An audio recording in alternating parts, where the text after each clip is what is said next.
And I'll tell you guys since we're all friends. Every character I write has a piece of me in them. Hi, I'm Lee Bardugo. You're listening to the GrishaCast.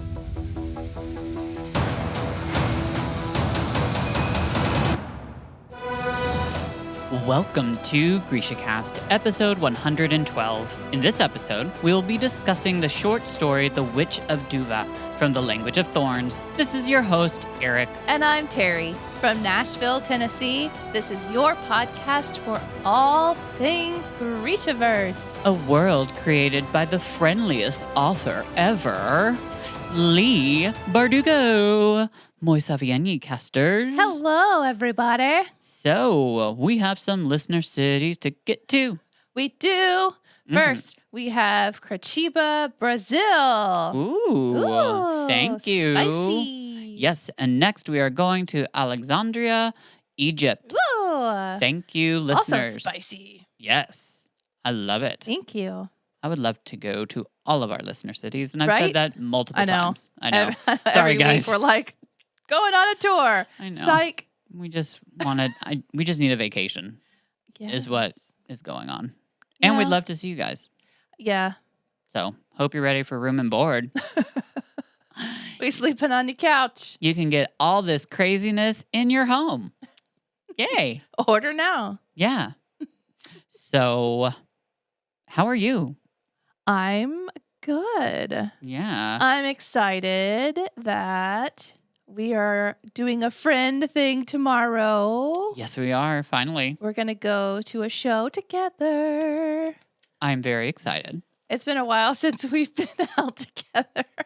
Yeah, I was realizing this is actually my first time going out since COVID. It's been like 3 years, babe. I know.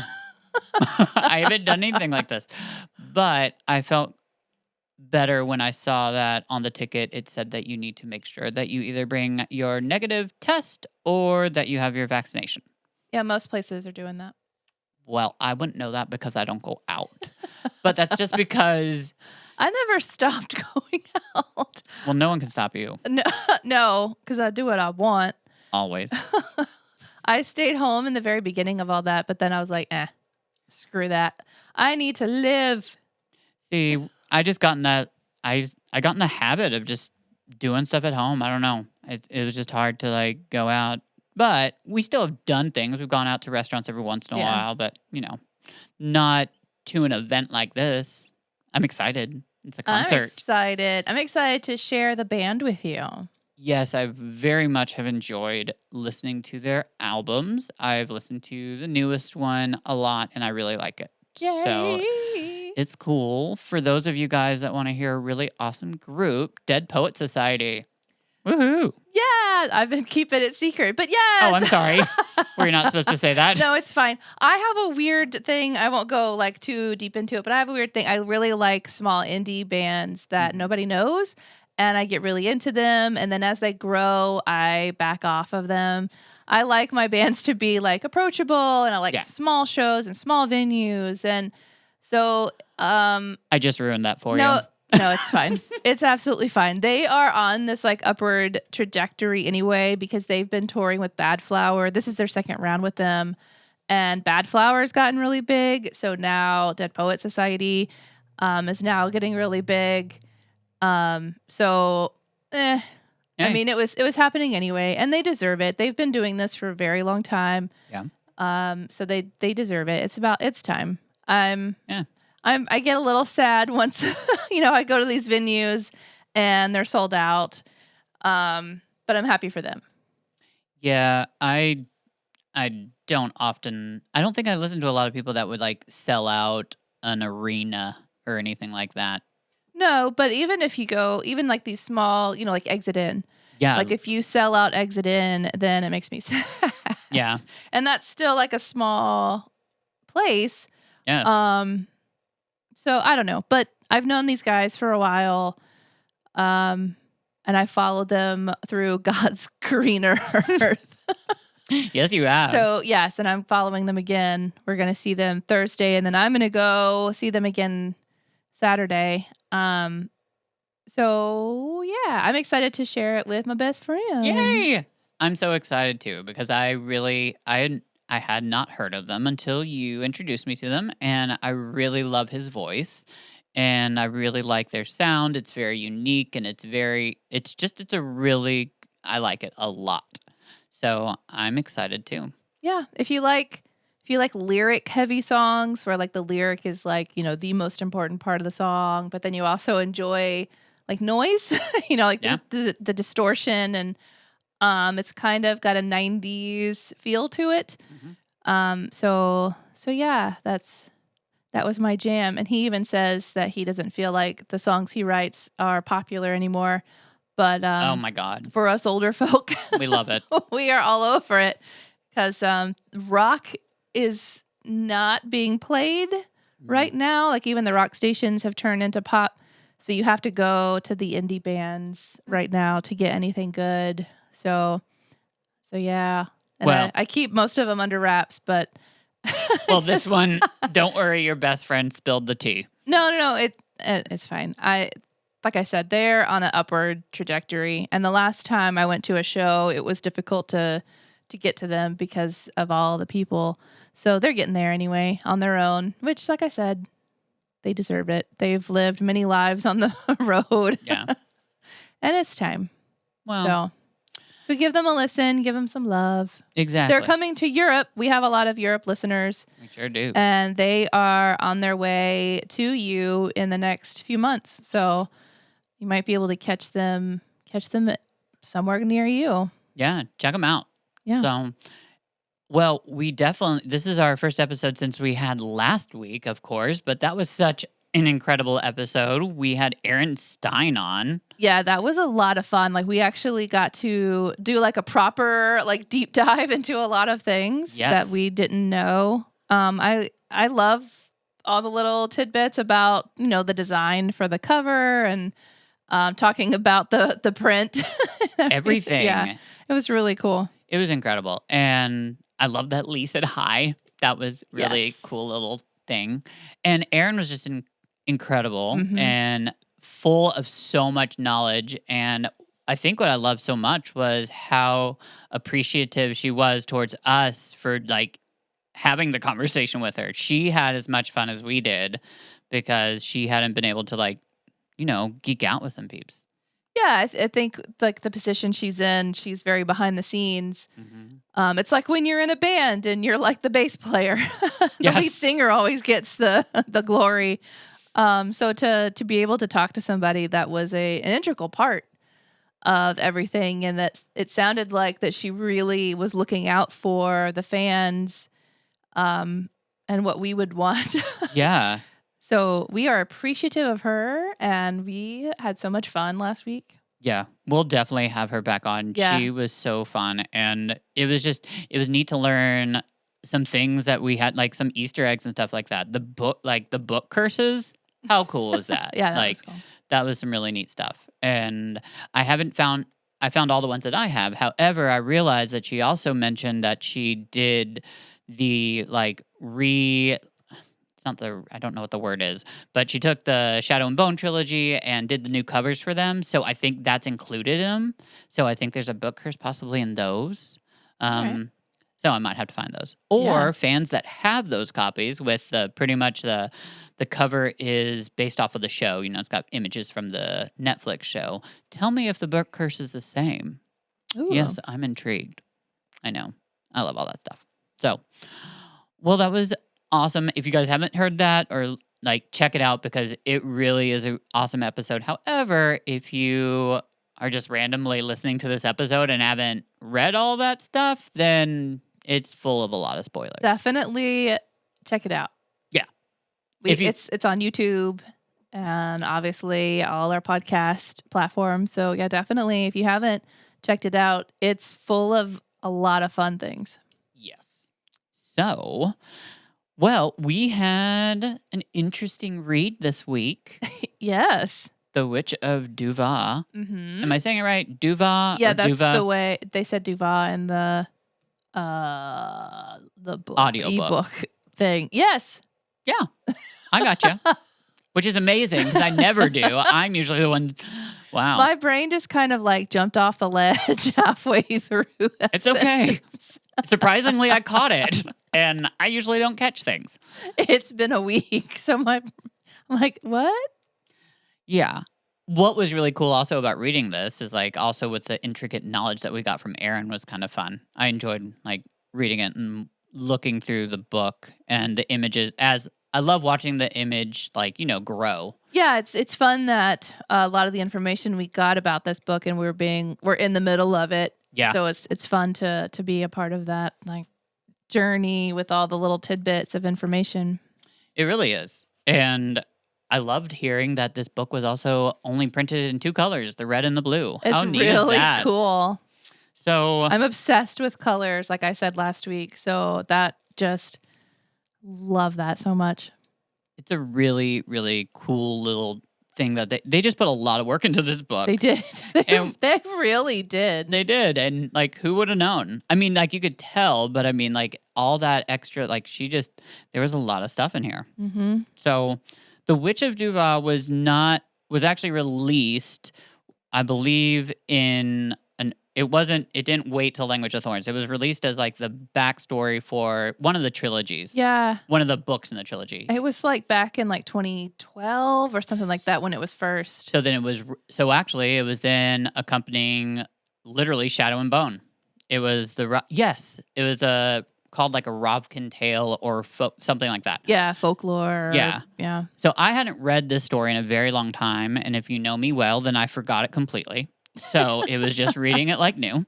And That must be fun sometimes, though, to just be able It to is. relive something like you've never lived it before. it is great. However, it also can be frustrating sometimes too when you're trying to remember stuff specifically about it. This is a very interesting story. I enjoyed it. It definitely has some trigger warning issues towards the end of the story. And I know that we might need to So, before we go on, we might just need to say there's possible trigger issues with consent, yes. physical touch. Physical abuse. Yeah. So if Sexual abuse. We're just gonna abuse. say it. Yeah. And if that is a trigger for you, please stop listening right now. Yeah. We do not want to We'll cause. listen with caution. Yes, please, because we care about our listeners a lot, and we do not want you to have any. We don't want to disturb you. And this is actually it's a very cool story. However, it does have that towards the end, and it can. Yeah. Yeah. It was hard. I mean, I'll just say it was hard for me when I got to that part that I was like, it made me uncomfortable. Yeah. I'm happy that it was. I mean, it's weird that it was in there altogether. I'll just say that. But I was glad that it was like a very quick, like.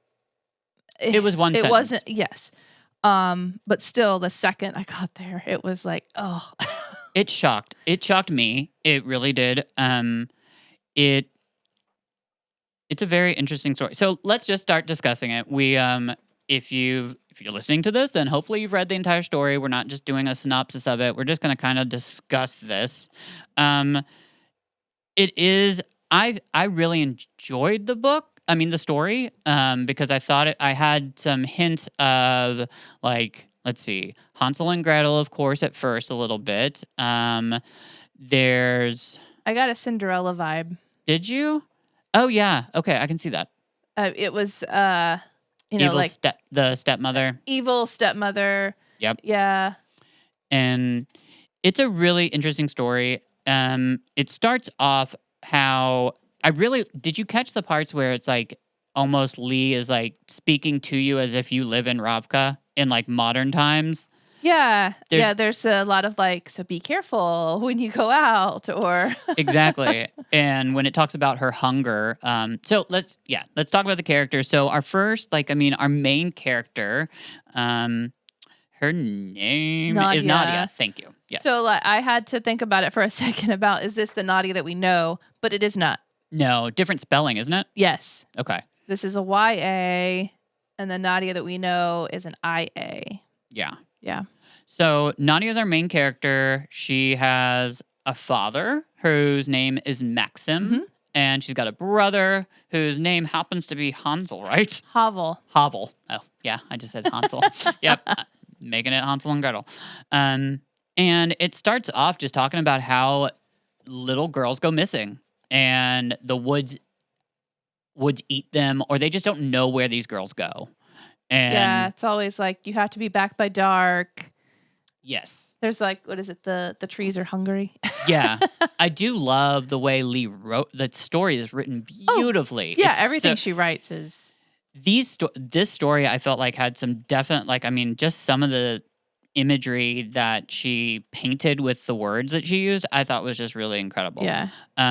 However, it definitely is really dark, so it's got that Lee Yes. little twist on it. It is very dark. Um So the whole Cinderella thing like starts fairly early, because like the mother is ill, the father is like traveling all the time, selling his wares, yeah. and then like this famine comes through and he can't work anymore, and the mother dies, and the second the mother dies, this woman like steps in, Mhm. and that was very early like Cinderella to me. I see it now completely. Yeah. I was This like woman that she doesn't like. yeah. What's interesting is also you notice this tie-in to the story from the Lives of Saints. Do you remember we actually we you know what? I'll wait till we get there. But we might as well give like a small the small synopsis is obviously she got all these little girls go missing, Mhm. and Nadia, everybody's hungry. And this woman who married her father is pretty much just being, you're right, the evil stepmother. Yeah, she's telling her that she has to leave, that she needs to join her brother in joining the army or something like that. But Yep. she can't yet because she's not old enough. And she's like, do it anyway, lie, get out. Like she just keeps pushing her out the door because she does not want her around. Nope. But then her name is Karina, the evil stepmother. Yep. But then she always has sugar, Yes. which is so a very long random. little sidebar. But she tries to warn her dad too. Please don't marry her. I don't Yeah. like her. And the dad is basically like, it's fine.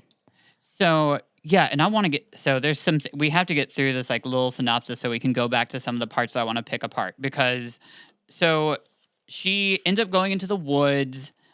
She goes, doesn't she run out to try to get something to? No, it's she goes out once and she catches a rabbit and then she goes back. Karina sends her out to check the traps. That's right. And she's like, but it's almost dark. Why? And Karina's like, screw you. I said, go get it. Yes. But she does come back with a rabbit. Exactly. And then when she comes back, Karina grabs, she's mad. Pissed. She grabs that rabbit and locks Nadia in her room, and Nadia's screaming to be let out. And Yeah. during that time, she hears her father and Karina be intimate. Exactly. And she thinks it kind of must be a punishment that Karina's bestowing upon her. Yeah. So when she does get out of the house, she goes back into the woods. She ends up getting lost in the woods. However, there is something that we should bring up. There's all these smells that keep coming from the woods, and during delicious smells. And remember, everybody's hungry because there's a famine. Exactly. So these delicious smells keep coming, wafting in. Specific too. Mhm. They really can taste it. And A hot and sweet, fragrant cloud. And they even make poke a little bit at maybe the girls that all went missing just walked into the woods because they smelled it and they were so hungry. Well, hunger. You are. So she ends up she gets lost. However, she stumbles upon a little cabin. A hut. And that I is like that word. where we meet Magda. So yes, which is the word that you always confuse Bagra and Yes. Magda. So this is definitely the same person. We read about the story of Sancta Magda. Yeah, this is the same. And it's kind of neat because it makes sense. Mm-hmm. A little bit. So Magda is like, this is totally Hansel and Gretel. Like, it seems like she's just this evil witch that's got this, like, and she makes all this food. It's all about, like, just feeding you. And even Nadia, while she's eating, she's like, she's making me fat so she can eat me later. And I literally don't care because I'm hungry. Exactly. Like, she knows that she's in a dangerous situation, but oh my goodness, there's food. She's starving. Yeah. However, Magda has a cute little pet. She's got a little bear. And he's got a gold collar and anyways, like, she stays there pretty much for a very long time. And every morning Magda asks her, like, what do you want? And she says, I want to go home. And Magda's like, well, go. So go. And she's like, ends up being like, well, I'm pretty much too hungry, so I ain't gonna go nowhere. There's delicious food here.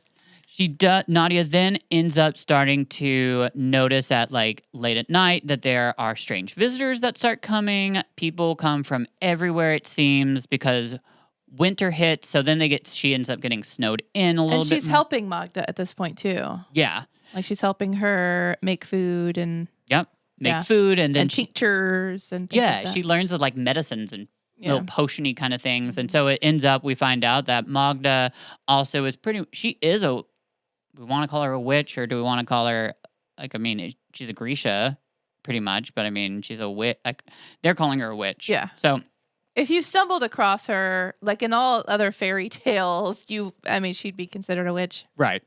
So people come from all over, I'm guessing, because they hear about this strange woman that has a cabin in the woods, and if you go to her and ask her for whatever you want, she'll give you some kind of answer to it, or give you something that'll help.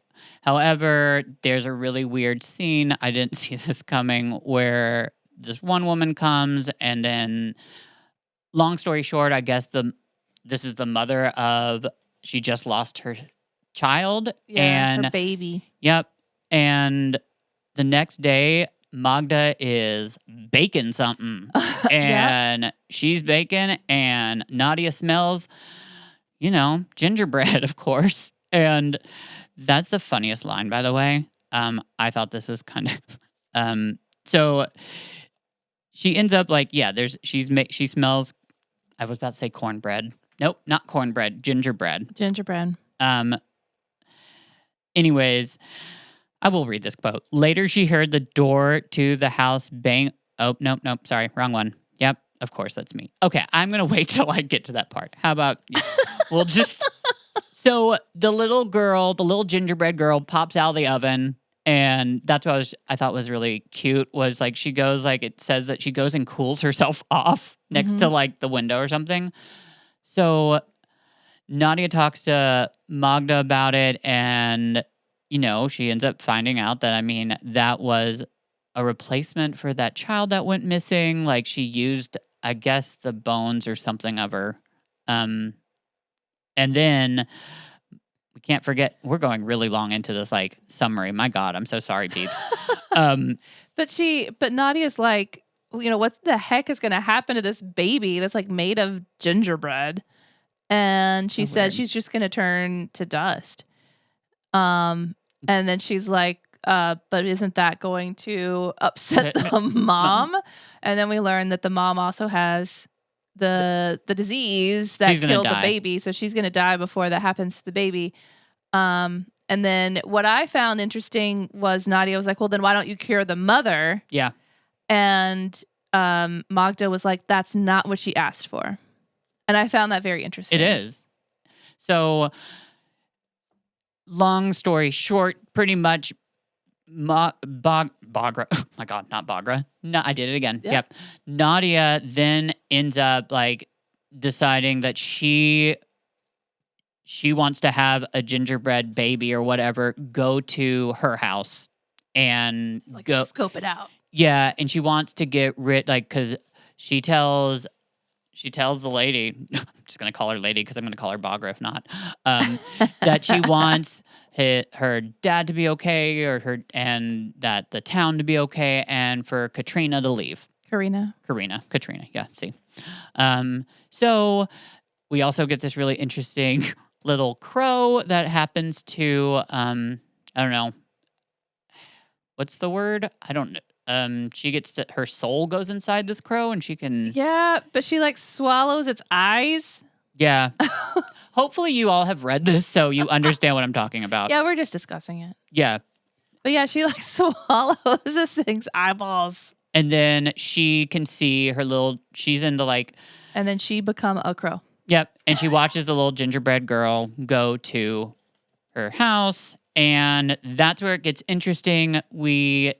Sudden shift. We're not going to get into detail right now because I want us to go back. Sudden shift. All of a sudden, the climax of the story is we find out that actually Karina has not been the one that has been doing anything like wrong. It's actually her father, her very own father, and her father has been killing these other girls, right? Yeah.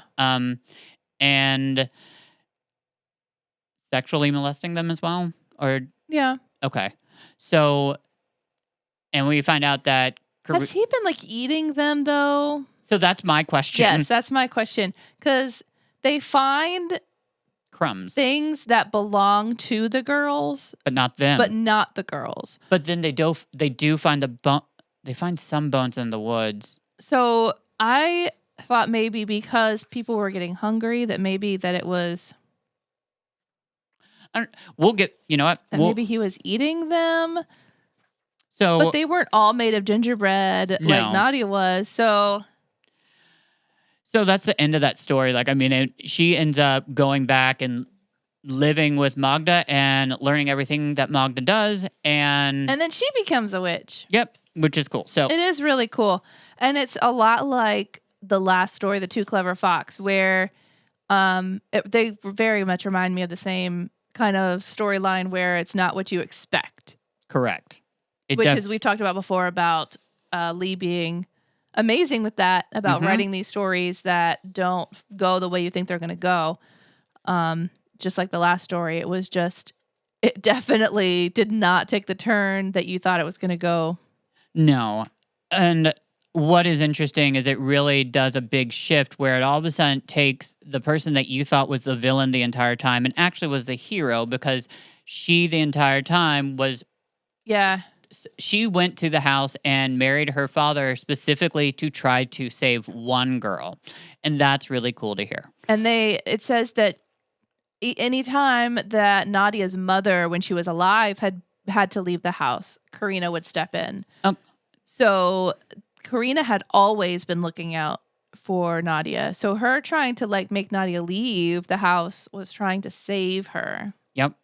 So now let's do a little bit deeper of a. And the dad dies, by the way. I don't think we like. Yeah, the dad does die. Because something about what the gingerbread was made of, like poisoned him, and he like rotted from the inside. So Yeah, he did die. I think it had like a spell on it as well or something. Yeah. But so now a deeper dive into it, starting like kind of going back to the beginning. Like that is my question is about the mom. So like, did her mother dies and like doesn't. And the only thing she's eating is the cakes that Karina makes. So is the mother like not eating and because something has happened to her because she knows that her husband's this horrible person or like it doesn't say, but what are your thoughts? I don't know. Yeah, it doesn't say like what the problem is really. Just that she starts kind of. Yeah, she dies quickly. Yeah. But she doesn't eat anything except for the thing that Karina gives her. And where is Karina getting all the sugar from? Right. But why is it only those? Like it makes me think that Karina is in it with like Magda. Like she had. So how did she like? There's just I feel like there's some kind of weird tie-in. Like she knew from the beginning that the father was doing something wrong. She had to have known because she was constantly trying to save Nadia. Exactly. Even before the mom died. Exactly. So she knew. So maybe since the mother got ill, she knew that the mother couldn't take care and watch over her. Like, right then? Yeah. I mean, it's something to think about. And was she constantly sending her into the forest so that she would find Magda. Yes, that's what I think. But then at that point, why were you like, go find the hut? Like, why wouldn't you be more, more like forward about it? Like, go find this woman. Maybe because she wouldn't because you got to remember she loved her father. She thought her father was someone different. So her mother died. Now all of a sudden someone else is there. She just had a different way of approach. Yeah. I think she was just really concerned about trying to save one girl, and she figured the only way to save her is, I think, to get her out into the woods and to go find Magda. Because I don't think she would have forcibly wanted her just to randomly go get lost and die in the woods. Yeah. She had to have known, I think. She had to have known something. So supposedly the Lives of Saints is something, maybe she just knew that those smells were Magda, and maybe, yeah. I don't know. So this is one of those stories where when you read through it, you have to go back and Exactly. read it again because you start getting all of these hints. There are some yes. Like when they talk about why the girls are missing and somebody says, maybe it just likes the taste of girls. Yeah, and that comes from a creepy man. Yes. And they throw a rock at him, which I'm glad they do. And Anton is Maxim's friend. They go, Maxim goes drinking with Anton. Yeah. And the whole, maybe it's the taste of our girls. You Maybe don't catch on in the beginning. Mm-mm. But then when you go back, it's I think Maxim is eating them. So, yeah, it might be. I don't know. No, you can't know for sure, but it's possible. With that kind of line, it's there's a lot of foreshadowing, I think, that you don't catch on to. Yeah. One thing that, while you're talking about, these foreshadowing moments, there was, this moment where when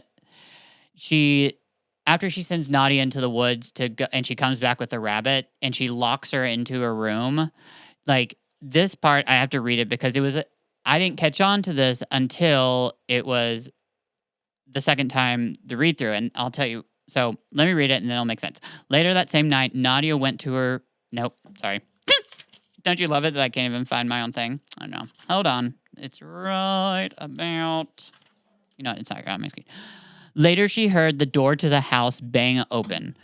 Heard her father's unsteady footsteps coming down the hall, the tentative scratch of his fingers at her door. Before she could answer, she heard Karina's voice crooning. So, end quote. So obviously, I guess, she knew, he was going for her then. Yeah, it actually does say towards the end. Of course, I didn't write this down because I was we're just going to discuss it. Yeah, I know. Talk about it. But it does say something about Karina. Karina, who had given herself to a monster in the hope of saving one girl. So, she throws herself at him. Yep. To keep him from getting to her. And there's before that, there's a weird part where she's trying to talk to her dad about not marrying the woman. And he has this it's this weird, Karina is a good woman, Maxim said. His knuckles brushed her cheek again. It would be better if ... Abruptly, he dropped his hand and turned his face back to the fire. His eyes were distant, and when he spoke, his voice was cold and strange, as if rising from the bottom of a well. So, I'm trying to, just figure out more about what he... Well, there's also, every time they get to talking, Karina stops them. Shows up.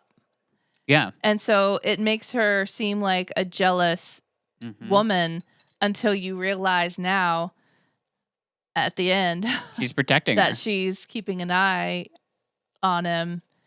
It's so weird. It's such a twist that at the end, you just and there's all these hints towards it when you read it again, these little lines. However, I do want to also mention that, it's very Lee makes sure that when these little girls start disappearing and they find like whatever it is, like a shoe, it's always like crusted in blood.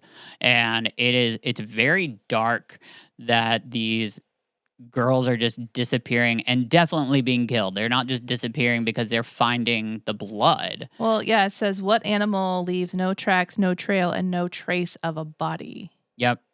And see, we already knew that, like, I mean, when we get towards the end, like, they mentioned how the girls missing used to be from outside towns. And then when the famine hit, it was like a direct hit on their town. And Maxim has been traveling until the famine. So. Oh, here's an interesting. So remember how also he makes wooden dolls? Yeah. So, for those of like, do you like? See, that makes me feel yucky. Those wooden dolls, do you think, like, I'm just wondering, he was supposedly when you're first reading it through, you think it's just toys for Nadia, yet she never plays with them. You don't hear her doing anything with them. But then towards the end, do you think he made, like, my impression was maybe he made one for every girl he killed? He's either making them for every girl he killed or making them to lure them. Oh. Yeah. And I don't. You don't know. I don't like it. Yeah. It doesn't make me feel good. Well, so I laugh because I'm uncomfortable. Well, then let's move on.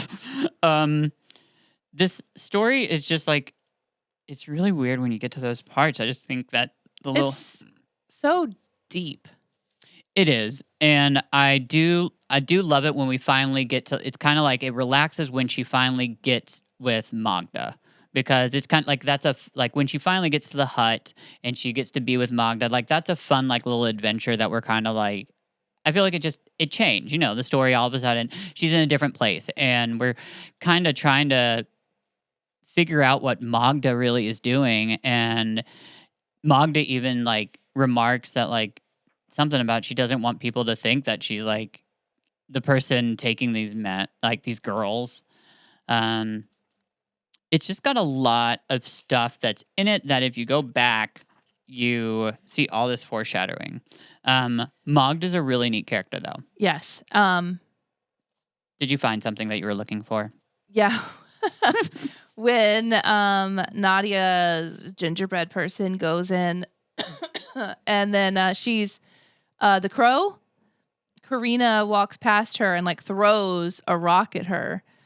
Yeah. And she tells her like to go away, but it says that her voice was gentle, and that she says, "Fly away now, little bird. Some things are better left unseen." Yeah.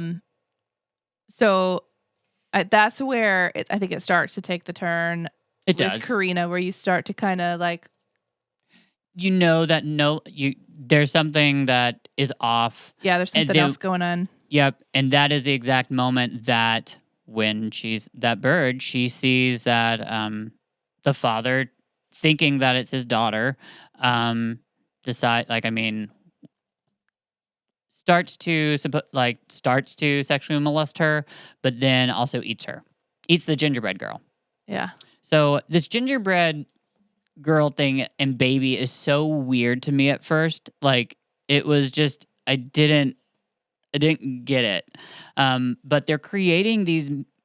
They're created from the bone and blood of that person that they need it to be, because she took. Don't forget, like Nadia had to give 2 fingers, and that got ground up and put into the mix. So that was also what that woman had in her hand that she couldn't see when she gave something to Magda, and it was, I'm guessing, the bones or something of the child she lost. Yeah. Because then she comes and gets her ginger baby. Well, yeah, because she talks about when her ginger self is being made, and she's like, it smells delicious, but it's my own bones and blood that I'm smelling.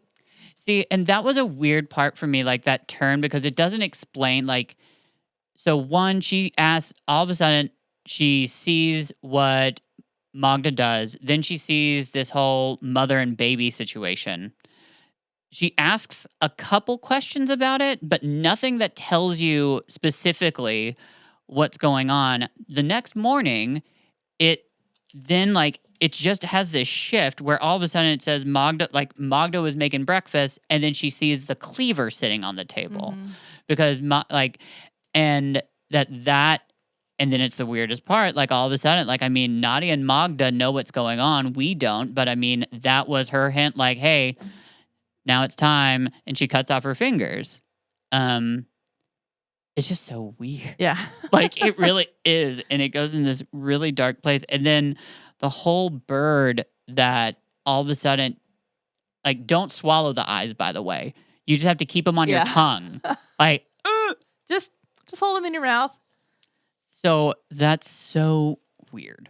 It was just interesting. And if we remember, Magda's story from the Lives of Saints was the story where it was like the girls that were accused of being witches, and pretty much one of the girls, they pray to the saints, and one of the sisters goes with Magda into the woods, and all of a sudden is in this haven of women cooking, like just all this safe stuff. But then her sister dies. So this is the same person. However, that was from the Lives of Saints. So I think like this is a more embellished story. Like this is a folk tale. However, that I feel is more, religious undertone of. Anyways. Yeah. I like the. As for Nadia, she lived with Magda and learned all the old woman's tricks. Magic best not spoken on a night like this. Yes. And that was a fun little line. And then she says she does things that Magda wouldn't even do. So she's getting deep into it. She is. And it's really cool how like every single time, we kind of forgot to say this, every single time that Magda asks her what she wants, and she says she wants to go home, and Magda says, go home, and she doesn't say anything. She ends up saying, well, come help me stir the pot. Yeah. And that's a very last line in this story, and I really love that because it's, one, the last 2 pages are the answers to everything. Mm-hmm. It's like you get the whole plot twist, you get the creepy parts, which is just... It's a lot. Yeah. But we also find out, the whole, like, Karina, it's her father has been the bad guy the whole time. The ginger babies still get me, though. Yeah, clearly. I'm fascinated by this ginger baby. So, I mean, again, just like all the other stories, the picture starts off very, very simple. You just get, like, a little bow. Yep. And it just starts growing. And it's mostly foods. It's all sweets and ribbons. But then as you start getting with Magda, then you get things like the mushrooms and the toad and a finger. You get witchy things. And then the ginger bread and the eyes. The eyeballs. Is that a leg? Is that last one just I think it's a bone. Okay. I know. It looks like a doll leg. It looks like something. Like a Barbie leg. Doesn't it? Sure. Okay. So then, by the end we have the cauldron and everything is kind of coming out of the cauldron. So just like all the other stories, we get a really cool progression of everything kind of coming together, which is fun. So let's look at that picture real quickly. For YouTube listeners, we're going to look at this image. That's the very last image. So this is what Terry's talking about. It's the whole outline has been growing this whole time. However, now we get the last page, and that's not Magda. That has to be Nadia, right? Yes. Okay, because she's young. Yeah. That's a huge crow. That is a massive crow. It is bigger than It's bigger than her upper half. Yes. It's massive. I love her outfit though. I know. And those are supposed to be feathers, right? Yeah. So I think that's kind of... She has feathers all around her shoulders, and then she also has feathers on that top layer of the skirt. That's so cool. I know. It's a really cool outfit. So it's really neat because it's just... I think it's a gorgeous photo. And the crow takes center stage for sure. And after reading it and seeing this image, there's some creepy things to it. I mean, now you understand that ribbon and that bow belong specifically to the the girl that won the pageant of the thaw or whatever. She came I don't know. She's it was some Dros Koroleva, this year's pageant winner for the thaw Yes. in their town. It's like the Harvest Queen. Yes, exactly. So it's a neat photo. You don't learn any intricate special Easter eggs from it, but it is a beautiful photo, I think. It's a great photo. And I like the whole progression that kind of follows the story, and the fact that it's only 2 colors that have come together to Create that. make all this. Yep. So I know it's just the ending part. We get a lot of information, and we do need it because Maxim does die. We already mentioned that, but we kind of went through it. He ends up eating what he thinks is Nadia, but ends up dead the next morning. They say that it's I don't know, his insides exploded and he smelled of rot. Yeah, he rotted from the inside out. Ugh. And then they figured that it was him that was doing all these things, and so they didn't even bury him properly. They didn't give him a proper burial. So I'm going to read, so they found Nadia's father there the next morning, his insides ruptured and stinking of rot. He had spent the night on his knees vomiting blood and sugar. Karina had not been home to help him. When they took up the blood-stained floorboards, they found a stash of objects, among them a child's prayer book, a bracelet of glass beads, the rest of the vivid red ribbon Ganechka had worn in her hair the night of the dance, and Laura Denkin's white apron embroidered with her clumsy stitches, the strings stained with blood. From the mantle, the little wooden dolls looked on. So, yep, that's where we find out, And then in Duva, there was talk of burning Maxim's body, but in the end, they buried him without saints' prayers in rocky soil, where to this day nothing grows. The girls' bodies were never found, although occasionally a hunter will come across a stash of bones in the wood, a shell comb, or a shoe. So, it's definitely dark. It's not your typical Hansel and Gretel or anything like that. However, I do love the surprise. I was surprised. I did not see that coming. Did you? No, because you catch everything. No. So, okay, because I didn't at all. I knew that it wasn't going to be as it seemed. Right. Because Lee. Of course. So I knew it wasn't going to be obvious, but I didn't catch that. I love it when she does, all of a sudden you find, when you start reading that Karina is the hero, how, it all comes together for her. And she, that specific moment you brought up earlier, when she throws that rock at the crow, she knows that's Nadia, which isn't, she's trying to help her not see. That very bad part. So, however, it's just I don't know. Is there anything else in the story that we need to I want to make sure we cover it all. I think we have. Yeah. I hope we haven't confused you all, because I know I went back and forth 8,000 times. However, I really enjoyed this story. I thought it was really kind of neat and cool. It did surprise me, but do be aware, obviously, don't read this to your kids. No, this is not a children's story. No. However, I do want to go and stir the pot with Magda. I would love to. Yeah. And that would be really cool. Okay. Well, I want to make sure. So, yeah, there's nothing else. It was just, I was very surprised by it. But I love the last line. I'm not going to get over that. I want to go stir a pot, as I said. So go stir a pot. I'm going to. Good. So, what do we think? Happily ever after? For Nadia, yeah. Mm-hmm. Because I think she's going to, yeah. Yeah. Definitely happy ever after for her. Yeah. So, okay, well, that was a fantastic discussion on that little story. Yes. So it's that special not time for GrishaCast news, which we really don't have any, so we're good. Thank you. Moving on. Yes, moving on. Sorry, Grisha in the field.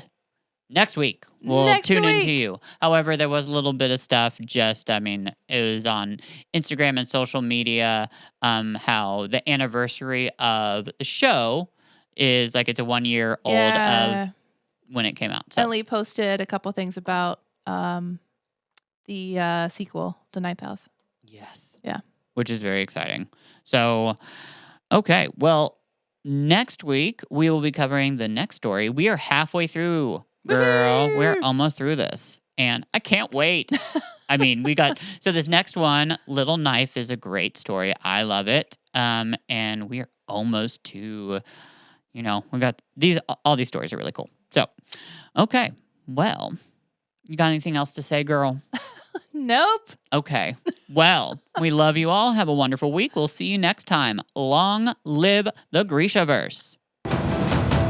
Like, we're at the end of the hour, so my voice is a little husky. A+. No mourners. No funerals.